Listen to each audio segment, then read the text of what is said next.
How to tag people on an Instagram post. So let's begin. First, you need to open the Instagram application, and here you'll see this plus icon. In the middle, you need to click on it, and then from here select any image you want. For example, I'll select this picture, and then you need to click on next.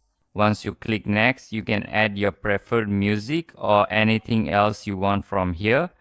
After that, click on next again. As soon as you click next, you see an option to tag people. You need to click on this.